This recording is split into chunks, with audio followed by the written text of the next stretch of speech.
everybody. Welcome back to the Butterfly Effect podcast. I'm your host, Steph. I'm Liz. And we are so excited to be here with you guys tonight.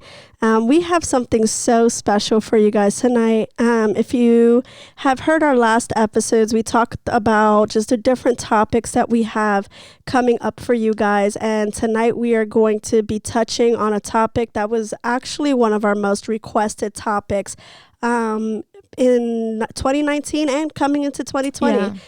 There was, I would say, about 25 people that have either reached out to me or Liz requesting this very topic. So we are so excited to kind of finally touch on it a little bit. There's a stink bug in the room. It's been a little while. What's in the room? There's a stink bug in the room. Oh my God. Are you scared? Gee. So before we jump in, the topic that we're touching on has to do with mental health, specifically mental health in the church.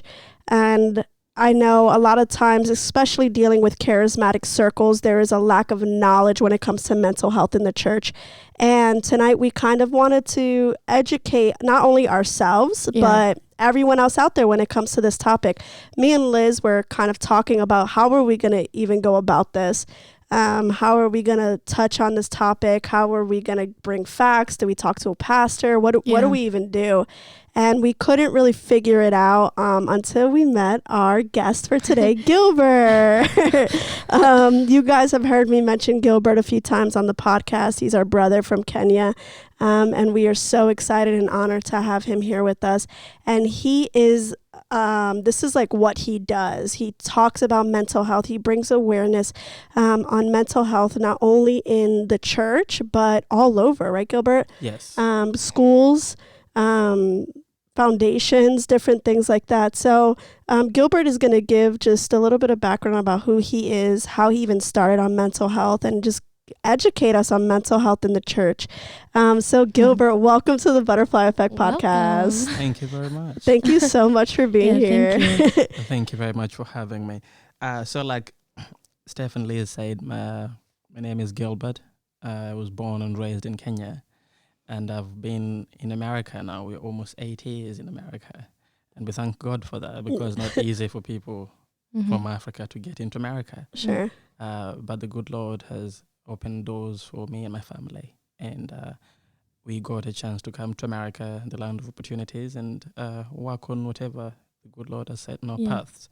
So for me, mental illness has been like a calling for the longest time. Right. I got into the journey of speaking and addressing this matter way before I even came to America.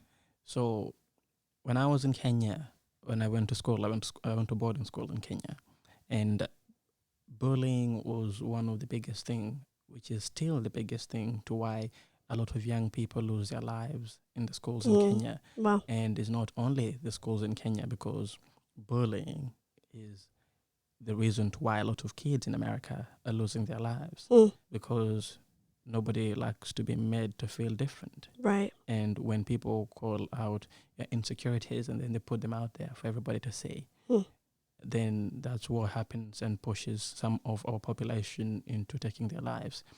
So when I started in my first public forum that I spoke on was in Washington, New Jersey, because that's where we lived when I moved to America. And I was really working on emphasizing on why we need to speak up when we see our friends, our brothers and sisters being bullied. And in the beginning, that was the campaign that I was working on. We need to talk about this. It needs to be emphasized on, until around 2014, when my younger sister was going through something similar in school.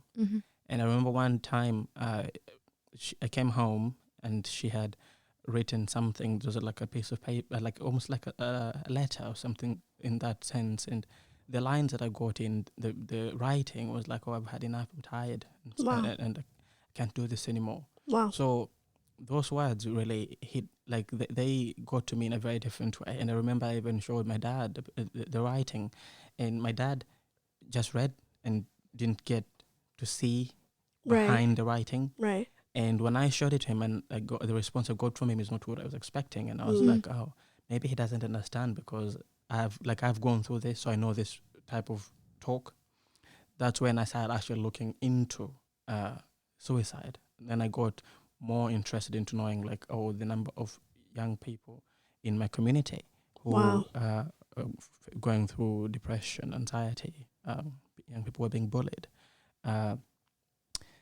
and my findings was just astonishing to me because a lot of young people in Warren County, in Haddon County, who were taking their lives because of those cases of them being bullied, those cases of them suffering from depression, anxiety at the age of 10, at the age of 15.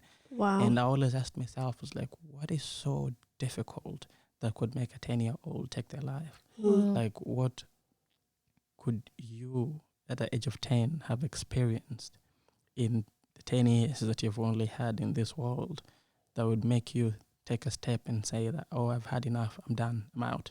Right. So I started a campaign with a few friends of mine, and all of us had gone through. Myself, I had suffered from depression for 4.5 years. Wow. I was bullied for 2.5 years. And I reached out to a few people that I knew who were suffering from depression, anxiety, and stuff like that. And I was like, hey, listen, I'm trying to put together a campaign and I need help. I cannot do this by myself. Like, can you guys join me in just putting together simple things that makes us happy? For me, when I was going through my depression and when I was being bullied, music was my escape. Wow. And because music is a universal language, connects everybody. So I told myself how to play the guitar. So that was a way for me to run away from my day-to-day struggles. And some of my friends were doing painting. They were using art as a way of getting them out of what was happening in their lives. So that was like a distraction, something that was able to help them get by. So I reached out to them. I was like, listen, I'm trying to put together a campaign and I need you guys to help me in getting this out there because there's a lot of lives that are being lost. Our next presidents, our next prime ministers, our next pastors, and their lives are being taken at a very young age. Like, help me. So we got our first resolution passed in Washington Township that stated every 5th of July being Youth Suicide Awareness Day. And the week that followed after was a Youth Suicide Awareness Week, where our local businesses, our local churches, basically the whole community would come together and work together into talking about these issues. Wow. Because mental illness is one of the most sidelined problem that the youth face in America and in the world currently. Wow. If you look at suicide, in America, suicide is the second leading cause of death amongst the youth. Wow. And it starts at the age of 10 to 25. And these are things that you don't hear people talking about. Right. Suicide, you look at on a global platform, the World Health Organization has suicide recorded as the second leading cause of death amongst the ages 15 to 29. Still, again, that's the youth. Wow. And so my job, which I believe that's a calling that I've been put upon this task to work on, is to go out and educate people about the early signs of people struggling with mental illness, and how do we get them out, talk about the issues, and how do we get them to the platforms that they need to go to for help. Right. So we came up with a foundation that was mainly for advocating for young people. We would go out in schools, talk in the universities, talk in the high schools, talk in the middle schools, go to churches, because we felt like it was not, mental illness is not spoken about or spoken of as much as it's supposed to be. Right. So in 2014, 2015 was the first time that I actually spoke in a larger platform about mental illness, and that was in the United Nations General Assembly, where I got to talk about it in front of the General Assembly. This was addressing ambassadors, it was addressing young leaders from all over the world about a problem that was affecting me as a young person. Right. And I remember when I started my talk, the first thing I told them was like, what is one thing that affects you as a person? What's the one thing that limits your capabilities, limits you from getting to your best potential? Mm. And I told them this is what affects me as a person. It affected me. Wow. It still affects me. Mm. I still have traces of depression that I still struggle with on a day-to-day basis. Do I put it out there for everybody to know? No. Mm. Right. I work my way through my days with a smile on the face, and my goal is to help and impact somebody else's life on a day-to-day basis. Mm. So I tackled something that affected me as a person, Wow. something that limits me sometimes. And I have my worst days and I have my better days. My worst days when I have my struggles, it limits me to getting to where I want to go. Mm-hmm. It limits me to accomplishing what I want to accomplish. Sure. So I challenged the people who were in that room to address matters that affect them as an individual, because a good amount of them came. They're talking about their economies in the countries, housing, unemployment, Mm. which maybe it affects them, it hits them at home when they talk about unemployment Right. and stuff like that. But I was reaching out for them not just to talk about unemployment, homelessness, and all these things without including the mental state. Sure. Right. Because when you don't have a job, Right. then that's when depression kicks in. Anxiety kicks in. You're worrying, how am I going to pay my next bills?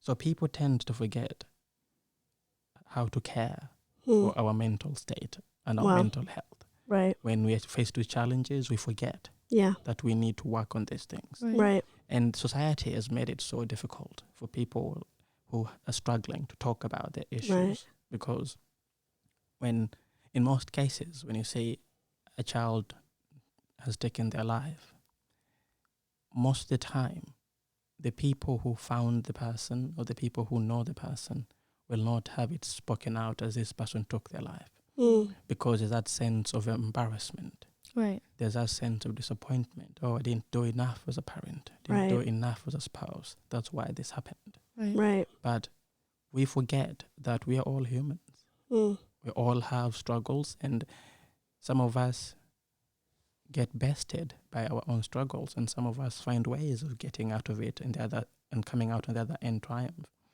But if we work together into educating each other and being out there for each other, then there's a bigger solution on how we can help our brothers and sisters who are struggling. Right. So that's how I got into this whole mental health advocacy. That's amazing.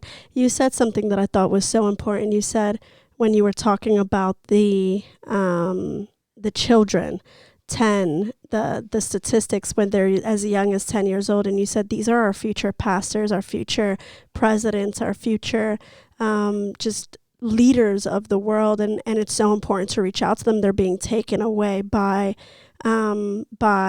suicide. And it reminded me of something Mother Teresa said. She was in a room filled with leaders from all over the world, and they were talking about why there was never a woman president, or why there was never how do we reach the younger generation? Like, how do we raise up leaders? And her response was, well, we have to stop killing them off. We have to stop aborting them. And it's this sense of like death taking away a generation of leaders, of people that God has called, of people that God has placed on this earth for a purpose, for a time such as this. So I thought that was so important for you to say, and I wanted to hit on that again, because that is true. We kind of go through day to day forgetting that these people are people that God has called and that God is using, and sometimes there's a struggle, and sometimes they're like you said, we forget about, like, that's a person. Yeah. Their mental health, how are they doing in their mental health? They may not be telling us, right? Like you said, like there are days where that's kind of traces of that depression kind of lingers, and you don't tell anybody, but it's still there. And so I think that the point of our podcast is to remind each other that we are people, and that every person around you has a story, and to take care of each other, to listen to each other's story, and create a space where we can say, hey, I'm struggling. Hey, I'm not okay today. Hey, this is hard for me and I don't know how to move past this.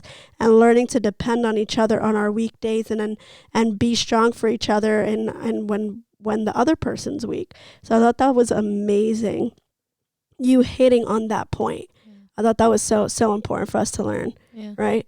What are some struggles that you've faced? Because I can imagine that mental health is a very gray area topic. It's like you can talk about poverty, you could talk about unemployment, you could talk about all these different things, what's going on in politics, but don't touch on mental health, depression, anxiety. That's kind of like, well, we kind of just leave that up to maybe go to a therapist, which I'm pro therapy. I go like maybe we just kind of leave it there. Not a lot of people touch on mental health and the importance of mental health. So what are some struggles that you've faced? Because I would assume that people would be like, yeah, educate me. Yeah. But I guess I know that people Yeah. don't really think that way, where they're like, yeah, let's talk about mental health and suicide and all those things. So what are some struggles that you faced when trying to educate people on this topic?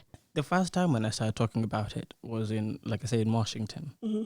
The community, the town council was very open into listening into what I had to talk about, and come up with a few ideas on how we can work together into eliminating the problem in the community. Because every time I went to, so the idea that I had in mind was, instead of just coming out and becoming like a big organization, and then we get all this money, thousands of dollars up here, and then the people at the bottom are not getting that help they need, why don't I start educating people down going up?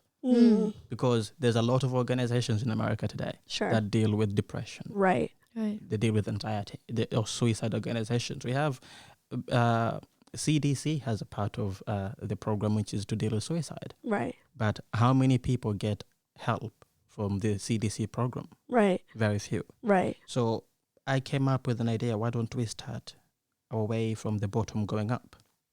And what do I mean by that?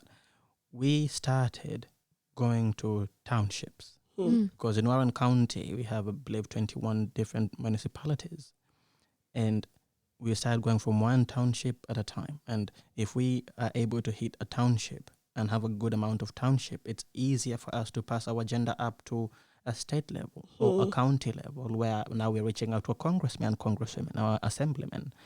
But we were starting with different townships. Some townships the townships that don't have a lot of suicide going on in the townships, Right. we're willing to listen and to sit down and find ways on how can we work towards not having this problem in our community. Right. And then townships that have the problem in the community, they didn't want to accept they have a problem in the community. Some of them didn't even want to open the doors to let us come in and talk about this. And I'm not going to mention any townships, but in Warren County is one of the counties in New Jersey, which is the top 3 counties where we have a lot of suicide. Wow. Warren County, Hunterdon County, we got Wow. Morris County, but a lot of the mayors in some of the townships that I went to were not very receptive to what we were talking about. They didn't want to open the doors and address the problem. But then, from a county level, from a township level, now we are going into the schools. I remember one of the schools in Warren County, they lost, not Warren County, Hunterdon County, they lost a student in their school. And during the same time, I went to the school. I just happened to, because I had already spoken in the high schools in Warren County, it's like, I'm going to move across to the border. Right. And I had just gone to their school during the time they had lost one of the students. And I remember when I spoke to their principal, they told me that, we don't have a problem in our school. Wow. They said we have it under control. We have an anti-bullying something. There was a name that she gave it in the school, and it takes care of the problems that we have in the school. So I asked her, so how many students go in this office in a day to say that they're being bullied? She said, not much. How many people go in this office on a daily basis to say they've witnessed somebody being bullied? And she said, I don't think we have any. I said, but yet you have a student in your school who passed away. Right. But why did the student pass away? Hanged himself. But the people who know him know that he was struggling with belonging, Mm. in fitting in, and there's traces of bullying in your school that caused him to go through the suffering that he was going through. But yet you're not willing to open the doors to let us talk about it. Right. Because my organization is about advocating. Yeah. I'm not trying to come in and fix what you have. I'm trying to come in and have a discussion on how we can work on fixing the problems you have internally. Right. That is the problem in the schools in New Jersey, is if they feel like if they open their doors and the community finds out that, oh, school A, there's a lot of people killing themselves because there's a lot of bullying and all these things going on, then the community won't want to send their children to the school. Right. But the problem is, by hiding the problem, you're making it even worse. Wow. Because now a child who could have gone to school B, who had issues where school B could address, is going to school A, where you have a problem and you're not ready to address. Now you end up having a case where a child at the age of 12 is hanging themselves in a bathroom. Wow. So how do we work towards breaking these barriers? Wow. Is we keep on knocking the door. We Yeah. keep on talking about it. Yeah. And then you come to places where you go to a church. I have sat down with a couple of church leaders across New Jersey. And the one thing that you get is like, oh, this is a very touchy topic, it's very uncomfortable. So how can talking about mental illness and suicide be uncomfortable for a whole pastor? Right. And I remember there's one thing that I told him when I spoke to the pastor.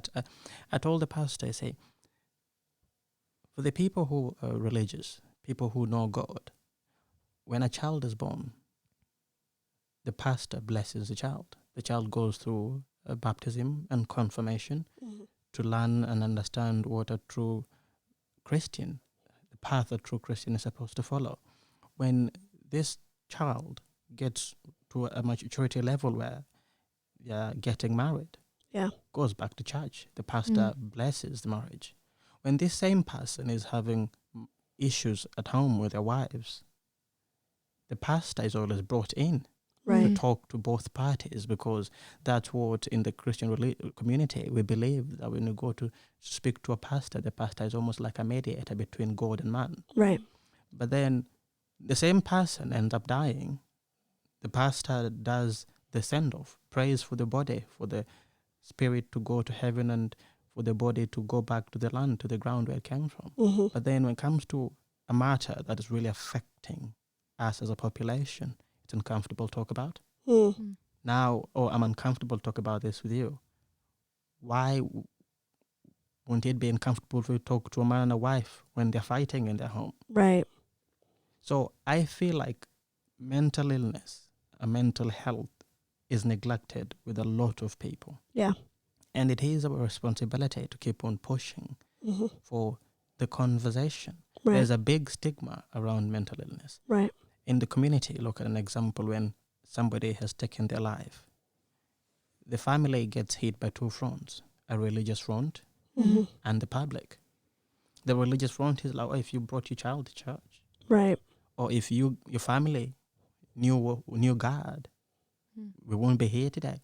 Right. And then the community, they'll hit the parents or the guardians with, oh, you are either too strict on James or you didn't really care about James. That's why we're here. Right. That's why every time there's a suicide that takes place, it's always shameful for people to talk about it. It's almost like there's shame around it. Right. And guilt. The parents always ask themselves, what did I miss? Right. What did I do wrong? And when I sit down to talk to parents about this, I always tell them, you missed it because you never got a chance to see it. Right. Wow. Wow. Mary is always out till late. Mary's mom complains, oh, Mary, you're never home. Mary, what's going on? Like, I want you to be home. Help me with your siblings. Help me with your siblings. And then one day, Mary decides to start staying at home. Every time mom comes home, Mary is home. See, that's where most parents miss it. Now they're like, oh, they're happy that Mary stays at home. Right. And they're not asking themselves, why is Mary staying at home? Because that's out of Mary's Character. routine, Yeah. out of Mary's character. If Mary is somebody who usually stays out very late, and then all of a sudden now Mary is always at home at 6, that's when you're supposed to start asking the questions. Like, Right. yeah, you're happy Mary's at home, but why is Mary at home? Right. So I always talk, when I talk to the parents, have that conversation with your children, or whatever the conversation is, but have that door open so that when something goes out there, James has that door open to come back and say, Mom, Dad, Yeah. it's happening. Right. Have that conversation Right. with the children about depression, about suicide, like just to give them that, hey, if you ever need talk, I'm here. Right. See, most children out there, most young people that I've talked to and that I've encountered with have not been given that door. So now they end up facing all these issues out in the community, and they don't know how to go back home and talk to their parents about Right. what's going on. Right. That's the same thing when somebody gets raped or molested, because already the action comes with shame. Right. And most of the times they usually think that, oh, I'm the at problem. fault. Correct. But then you see this, they don't have that door to go back to talk to somebody about it. So I feel like it is our parents' responsibility, no matter how old your child is, Right. to keep that door open. Because once that door is open and they can come back and talk to you, you are the first person who can help them solve the problem. Because most people, myself included, when I went through my time of depression and being bullied, my family didn't know about it. Right. My mom didn't even find. Do you know how my mom found about it? On a podcast that I was talking at here in Wow. America. Wow. After years had already passed, and she felt it. She was like, "Why didn't you talk to me about this?" Wow. But then it's not her fault. We never had the conversation at home, Right. because my childhood and I went to boarding school, so I was not at home. Right. So I was so far away, and I thought even if I spoke about it, like, how are you going to help me? I'm miles away from home. Yeah. But I use myself as an example when I talk to the other young people going through these issues. It's like, you need to talk to Right. somebody, but then as the adults also need to offer that lifeline Right. to the young people who are going through these issues. Yeah. So my team and I started putting together events, because I thought, if music helped me, if art helped you, Yeah. if poetry helped Liz, why can't we find ways on how we can tap into the community of people going through these struggles and Right. give them a platform? So we have an Instagram page where we started. Like we had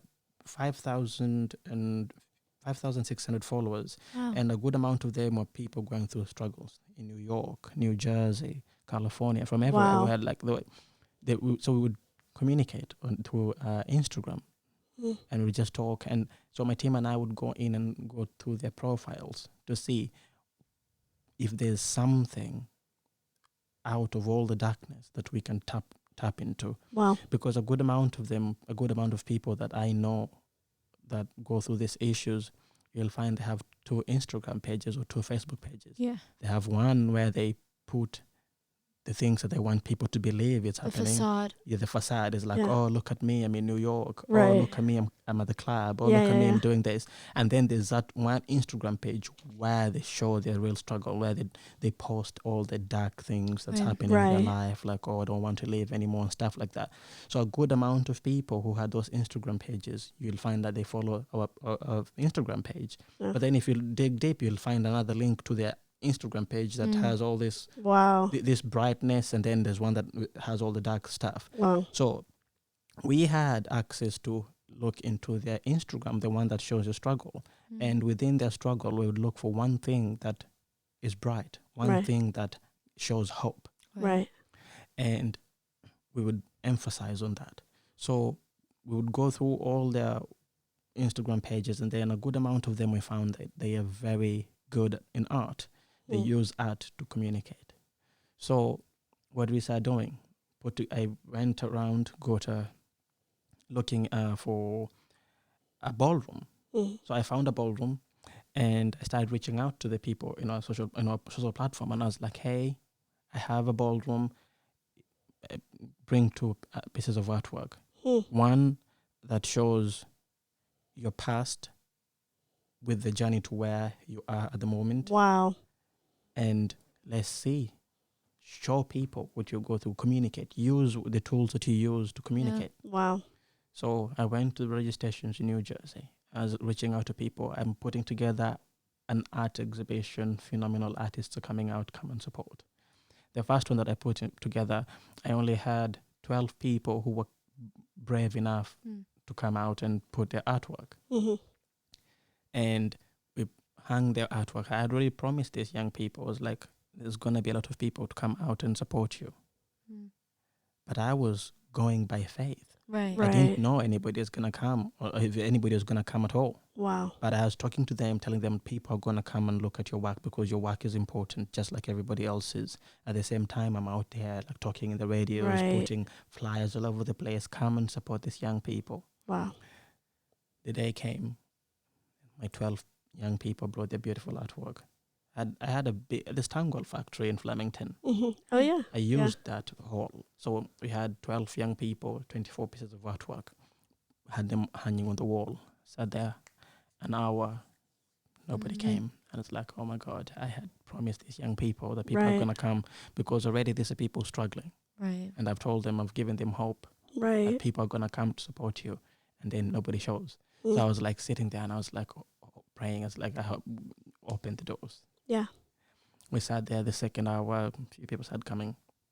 And then we had 65 people from the public who came That's great. to look at their work. Wow. So that made them so happy. They made them Encouraged. have that encouragement, like, Yeah. oh, I know people They can. felt seen. Correct. They felt seen. Yeah. So that was the first one. And then the people who came was like, oh, we didn't know that this was happening. Like we could have asked some of our friends to come and help you guys with the work that you do. And I was like, oh, this is nice. So the young people who brought their work wanted me to put something else again for them. And I was like, oh, this is good. So we put a second one.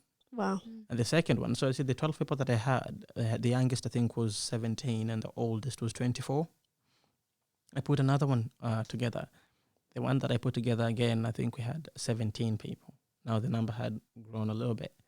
And we had artworks up there and everybody stood there and spoke about their work to the public. Right. And now we had people from the public who came, was like 85 people. Wow. The third one that I put together, I had 40 Wow. people who brought their work. Wow. And it ranged from 17 to 65. Wow. These people want to be heard. Wow. They just need to be given that spotlight. Wow. Even though they don't want to talk about it, they want to be heard. They communicate. Yeah. People struggling from depression, anxiety, or whatever struggle they're going through, they communicate in their own ways. They Wow. don't use their words, but they communicate. Wow. So I had 40 people who brought their work out. I got a bigger ballroom, and now I told them, create 2 pieces of artwork that shows your deepest and darkest moments, and one that shows who you are or who you want, who you're thriving to become. Wow. Just like when you have a flower blooming, before it opens up, it's dull, and as soon as it opens up, it's a bright thing. So I told them, why don't we put something together that shows the people where you want to be with the help that they give you. Wow. I had 40 people who brought their artwork. And I had 320 people from the community who came out Oh my to goodness. support these people with the work that they put together. That's amazing.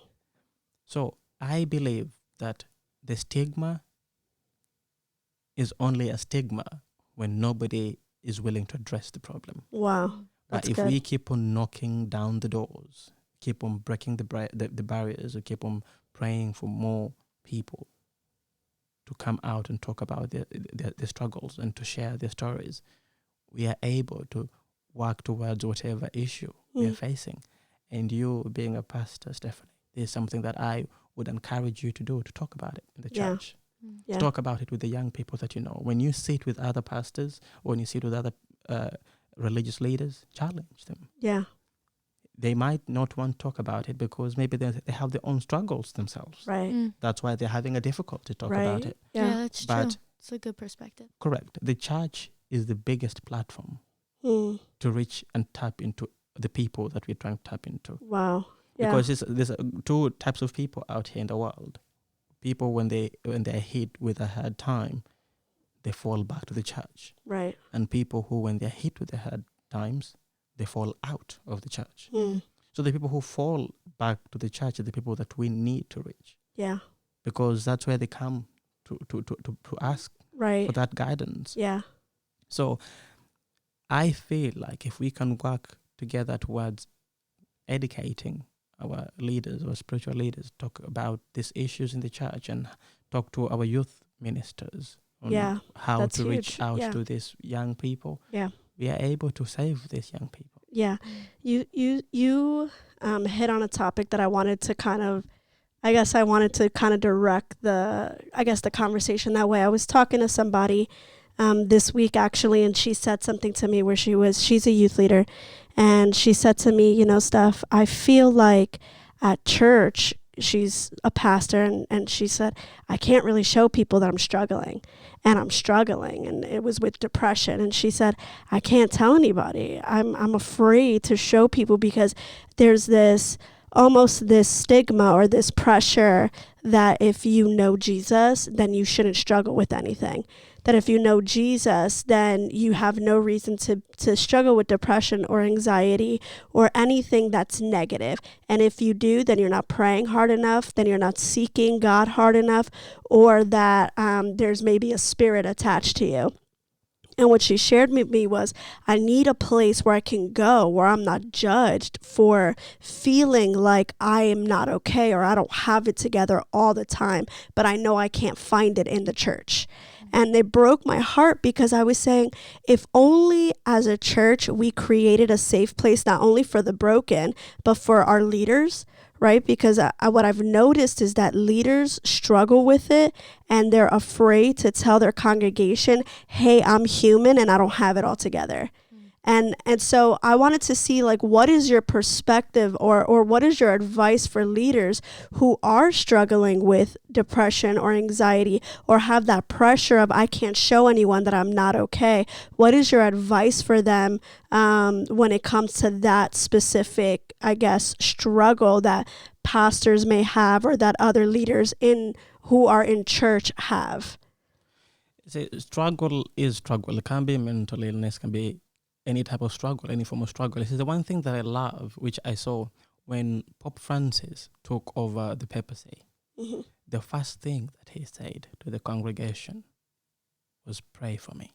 Mm. Because he knew that he took a role. He came into the Catholic Church, into his papacy when the Catholic Church was facing a lot of controversies. Right. But the first thing he asked the people was to pray for me. Right.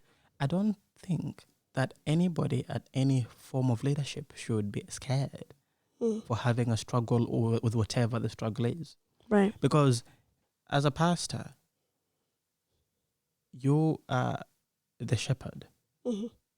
And if you are at a point in your life where being a shepherd and leading the people is difficult because of the struggles you're facing, that's why you have these people. Mm. You're not just leading these people, but Wow. this is a community. You're supposed to be all working together. Wow. I don't think that anybody should be afraid to talk about their struggles. That's Are beautiful. you going to be judged? Yes. That's what the world is today. Mm. We get judged for everything that we do. Right. And you can't be one person doing a lot of amazing things, but the one thing that you do is what people are going to remember. The wrong thing that you do. Right. Most people don't Right. look at the good things you do. Right. You might be here like doing so much, helping so many people, Sure, yeah. but Gilbert got arrested or something negative. That's what people are going to remember. They're going to Right. focus on that. Right. But you're showing your strength, because I feel like when people are able to tell people that I'm struggling with this, that's a lot of courage and strength that you have more than the people around you. Right. If they want to judge you and they think you're not praying enough, that's on them. They're the ones judging you. You know where your Right. faith lies. You know where your strength comes from. Right. It says in the Bible, my strength comes from the mountains. Mm-hmm. I believe, like, if you are a youth leader, youth minister or pastor, and this is something you're struggling with, it's something that everybody is struggling with. Right. We have leaders, big leaders in our government that struggle with it.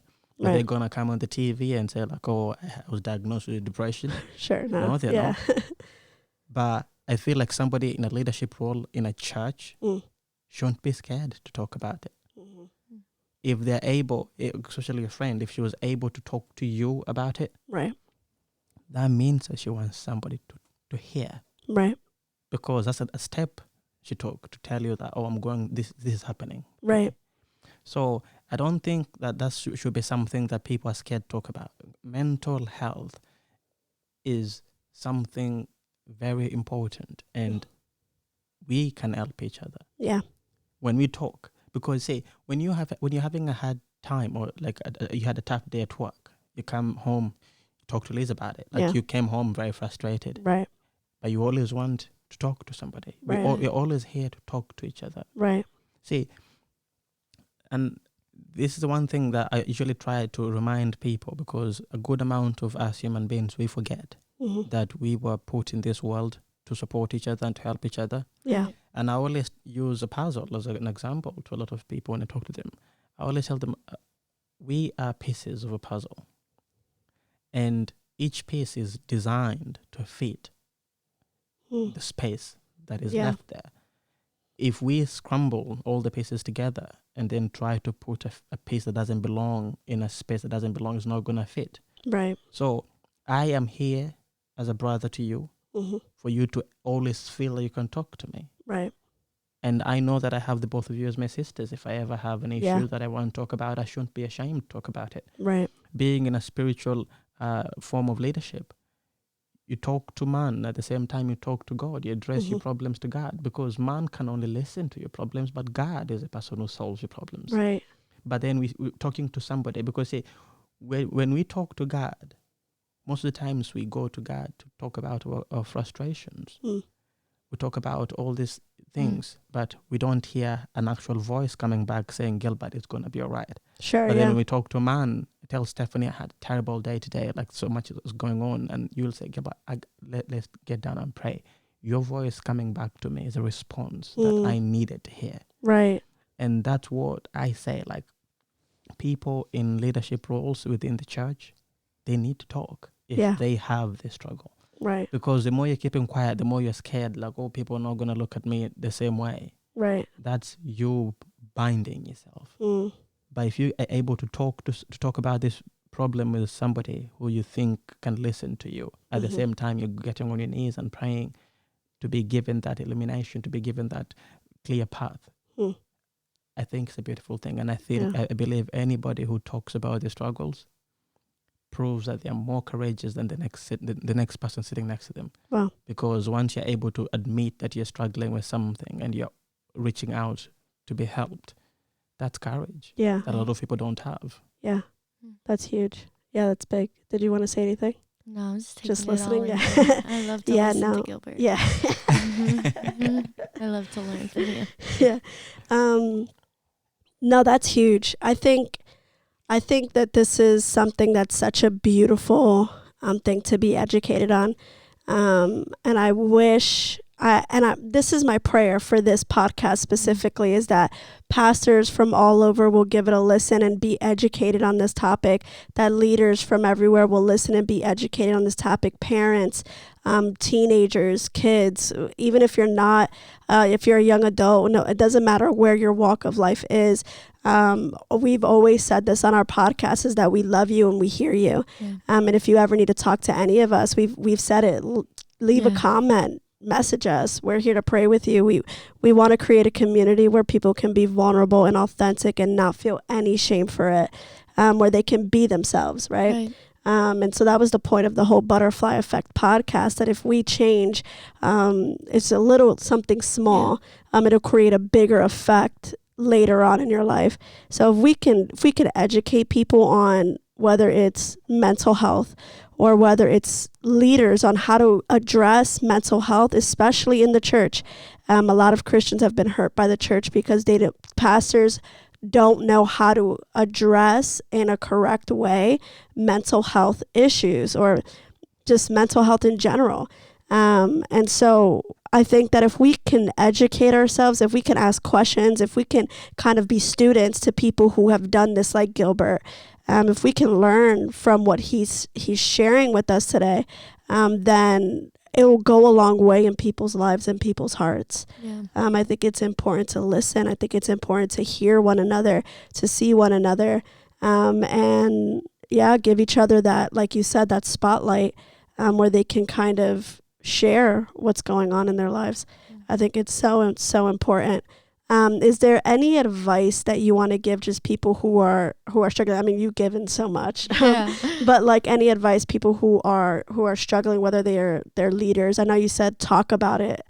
Don't be afraid to talk about it. But for the people who feel like they can't talk about it, we want to leave your information, whether it's your Instagram to your foundation that you guys started or whatever it is. We're going to leave everything about Gilbert down below in the description. So if you need to reach out to him, we're going to leave it there so you guys can kind of reach out to him and get more information on what he's doing and how to support him if you guys want to support what God is doing through his life.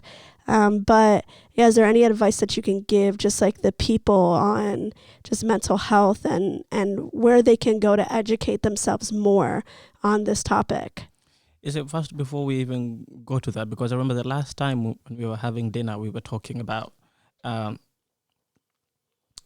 how there's two different ways people approach this. Yeah. You see, me coming from Africa, people back in Africa and some places in the world that are still developing when it comes to mental illness, the first thing they do when they find out you have a problem like this, they bring you to a church and then they pray for you for the evil spirit to come out. Right. And the one thing that they forget is that there's some evil forces behind what's going on, but at the same time, there's a chemical imbalance of your body. So they focus all this energy to pray to get this issue that's affecting you out, but they don't pray as they are also telling you to seek some medical treatment.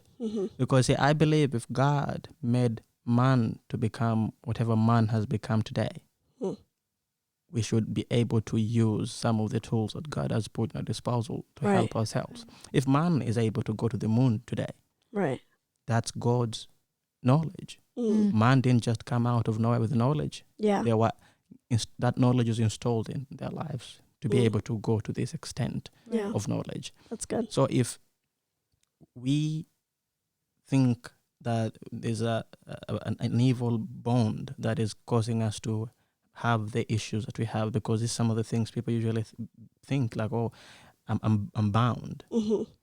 There's the bondage that comes with mental illness, but we need to pray and also seek the medical advice. Because see, in places like Africa and Kenya, example, they pray, but then these people don't go to see a doctor. They don't go to speak to somebody. When it comes to a good example, I would talk about is pronunciation might be tough. Schizophrenia. People who have that in Kenya, people usually think that they are they have evil spirits, but they don't know that there's a chemical imbalance. So they're praying for the evil spirits, This person ends up killing themselves one day because whatever voices they hear in their head tells them to go and jump in front of the road and they get run over. So, and then in America, the one thing that I've seen in America now, people are focusing a lot on the chemical imbalance, but they don't focus on the spiritual imbalance that they and I remember Liz gave a good point on that. Do you remember what you told me that day? I talked about how we're triune, spirit, body, soul, and how all of them affect each other. So if your spirit's off, your body's off, which your body is your chemical imbalance in your brain. So. That was a very good point. That when she brought it up, I said beautiful. Like that's that's the way. That's it. Like you've said everything that I've used 10 minutes to say in just 3 words. So like I think that the advice that I would leave is to expose our systems into environments that are going to challenge us. Wow. To put ourselves in environments that are going to help us to become more and be able to create a ripple effect in other people's lives, not just ourselves, because we can use the struggles that we have faced in our own lives to help other people changes, or we can just work towards creating a better environment for everybody. Because if the surrounding environment, for me, I always say, if my surrounding environment is not conducive for my own growth, I'm not going to be able to help anybody else who's next to me or anybody else who needs help from me. Because if my environment is polluted with all the negativity and all these hardships and struggle, then I'm not able to help somebody when they reach out to me, because I've let my system down by overloading it with all this garbage that's surrounding me. But the moment that I was able to say, yes, I have a problem, and yes, I want to talk about it, I was able to open and expose my system to an environment that's ready to challenge me. So I feel like each and every person who's going to be listening to this is, you need to expose your system. Expose your systems to environments that are going to challenge you. Don't expose your system to environments that are going to bring your goals down, or bring your self-esteem down, or pollute your system. You need to expose your system to environments that are going to help you get to the next step and build you up. And to all the leaders who are going to be listening to this, especially in the churches, pollution is going to be the thought of people not thinking you're good enough to lead them as a pastor or to lead them as a youth leader. That's pollution.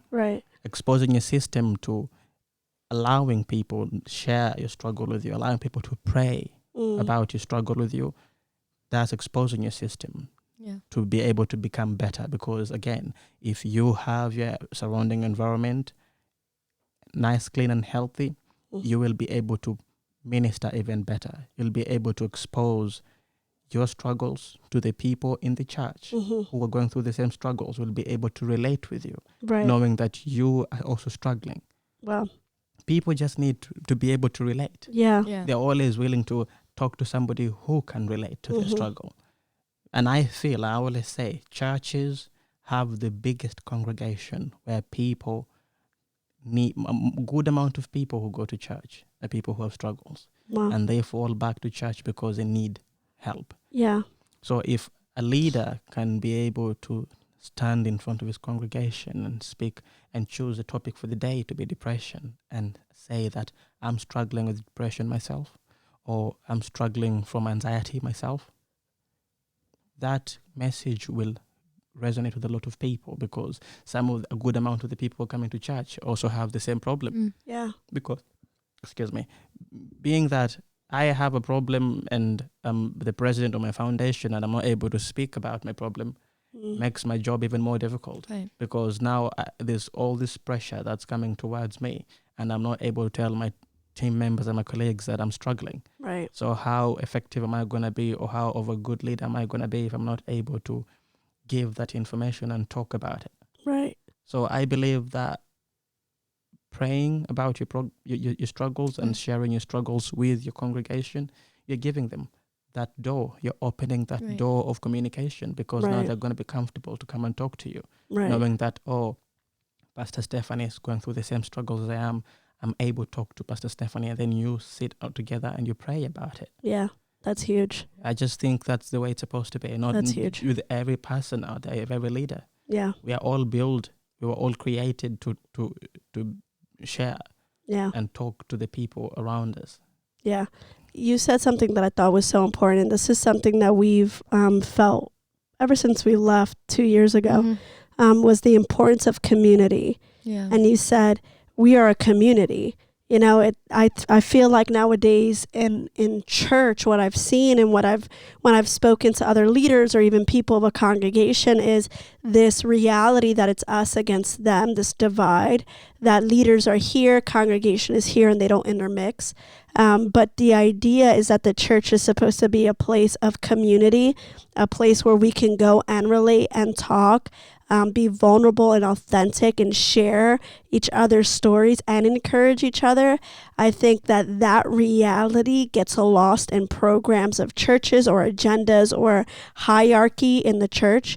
What I would love to see the church do, and it's just like we're working through the book of Acts in our church, and what I appreciate is the word koinonia, and what it means. It literally means a sense of me and you are equal. We're on the same playing field. Whether I'm an apostle and you're a disciple, it doesn't matter. We're here to come together and enjoy each other's company and share and be vulnerable. It's not just sharing a meal, because we've reduced koinonia in the Bible to a place of let's just eat together. Like, oh, we did koinonia, we ate. That's fellowship, which is good. We love to eat. We love food. But like food always brings people together, right? Oh, yes, it does. Gilbert was telling us about a plate in a special food in Kenya, and we're like, man, I kind of want that. Yeah. It's like, how art's a universal language, so is food. Yeah. It brings people together from all over the place, but that doesn't stop. That's not what fellowship is. So to reduce koinonia and to reduce fellowship to, oh, we just ate together, we had a conference, we had a women's conference, so we had tea and check it off our list, we had a great speaker. Like, that's not community. Community is this right here, when we're able to share, like, hey, let me educate you on something that you're not educated on. Let me share with you. Let's talk about it. You have a safe place here to be yourself, to fail, to make a mistake, to not make a mistake, to struggle, to ask questions, to say, hey, I'm not having a good day. You have the freedom and the safety to do that. And I would love to see the church practice that more. Practice the reality of what koinonia in and of itself, what it means and what it looks like. And I think that it would not only help each other, build each other up, but it will also help eliminate some of those statistics of suicide and bullying. And I don't know why I'm like this, but I'm such a pro, like, why is the bully bullying? You know what I mean? Like, that's a person. Yeah. I don't know why the Lord put that in my heart. I'm always like that. Yeah. Like with sex trafficking, I'm always like, well, the pimp is a person. Let's talk about it. You know what I'm saying? Like, so it's this, or the drug dealer, like what's going on there? Why? Let's reach that person. So I think that if we can see each other as people, as humans, and kind of lay down our expectations of what we think a pastor should be, because speaking from a pastor's perspective, there's a certain pressure that a pastor faces on a day-to-day basis, that I think that people have placed on the pastor, that the pastor should be able to talk about and say, hey, I'm a human, and the same grace that saved you saved me. The same blood that's awarded to you is awarded to me. The same Jesus that you need, I need every single day. That I'm not different from you. I think if that clear communication starts to happen between pastors, youth leaders, and teenagers, and just people in general, then we would have just a healthier bride, a healthier church, when it comes to open communications on these topics. Another area that I think is a great area is sex in the church. The church doesn't want to talk about it. And so I think that these are topics, mental health, sex, these are topics that are hard topics to talk about. They can be uncomfortable, but I think it's so needed. And I think it's beautiful when Liz brought up we're triune, body, soul, spirit. In the Bible, just to back you up with some scripture, because I know if people are like, where in the Bible, that's everyone's favorite thing is where in the Bible. In 1 John, it actually says that you will prosper as your soul prospers. And the Greek word for soul is your mind. So it's not as your spirit prospers, because we stop there as Christians, right? Where we say, well, I'm thriving in the spirit, right? I'm doing really good. I speak in tongues for 15 minutes a day. I'm empowered, like, hallelujah. You know what I'm saying? And like, we know our word, like our spirit is strong, but our soul, our emotions, our mental health is not. And we don't see how we're all connected, right? We don't see how how there's different parts to us. And so I feel like if the church educates, like, hey, how are you doing with your body, your health? How are you eating? You know that affects your soul, your emotions. And do you know that actually affects your spirit as well? You can be actually thriving in a different way if you paid attention to these three things. And so it's this importance of realizing, one, where am I at in my soul? I always ask people that, like, have you done like a heart check? Like, am I okay today? We get caught up in the busyness of life or ministry or just our jobs. that we forget to kind of check in and be like, hey, are you okay with ourselves? But yeah, just to kind of back you up with some scripture, you prosper as your soul prospers, as your emotions, as your mind, you will prosper as that begins to prosper. So I think it's important for us to pay attention to those things, and not just our spirit self, because as pastors, yeah, we care about your spirit, but your soul is important to us as well. So it's important to kind of learn the connection between the two. And if you are in leadership or in the congregation and you're struggling with these things, whether it be trauma, I remember, just real quick, because I know we're cutting it. Oh, no, you're fine. I remember as a teenager, I struggled with a lot of trauma. There was a lot that I went through. And as I grew up, I felt so much shame for it. Like, oh, I shouldn't, like, people would lay hands on me, like anointing oil, like pray for me, like we rebuke the spirit of trauma, like be healed in the name of Jesus, healing, holy, like shalom, nothing missing, nothing broken. And I wanted it so bad, but I still found myself being triggered and struggling with trauma. And I didn't understand why. Like, was I not praying hard enough? Maybe God didn't want to heal me.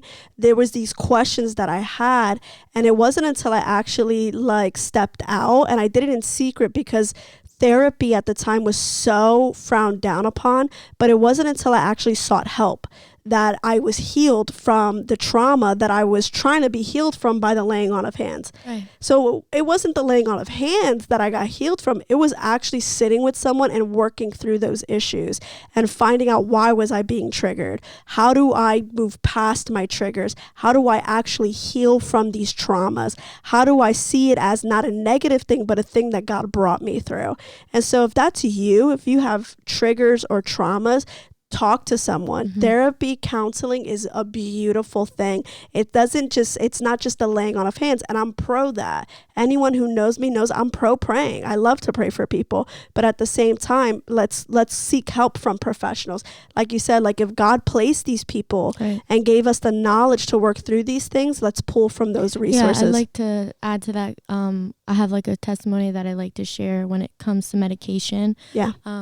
Well, I dealt with depression from 12 to like around 16, and I was on medication for it. And at the time, I needed it because I needed to balance whatever was going on, and it did help me. But there came a time where I began to pray, like, Lord, do you still want me to be on this medication? I felt like a stirring in my heart to start weaning off of it. And ever since I weaned off of it, I haven't dealt with depression. I haven't had to have a pill to help me balance my chemicals in my brain. Like the Lord really healed me from that.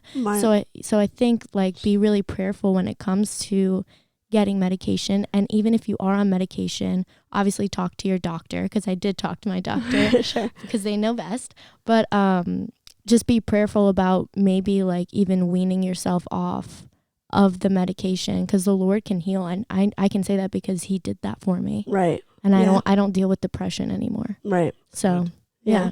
So if that's your story out there, just be prayerful about it. Right. Yeah. Yeah. Well, Gilbert, is there anything else you wanna say? Oh yeah, we're gonna be here for another 4 hours. Thank you so much. Thank you for having me, and for everybody out there who's gonna be listening to this, there's no struggle that's too big to be fixed. Yeah, that's Everything there's always a way to work through all the struggles we have, and there's no shame to struggle because we all do. Yeah. There's nobody out there today, and if there's anybody listening out there who doesn't struggle at all, DM me. I want to know what you do so that I can start passing that dose to everybody.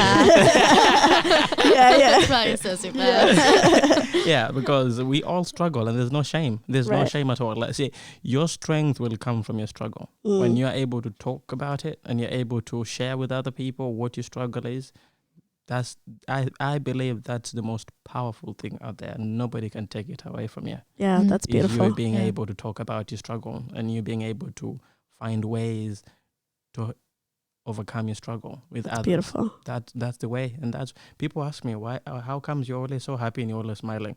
I have my own issues, Yeah. but I'm not gonna let my issues beat me down every day when I wake up. It's like, oh my God, this is happening again.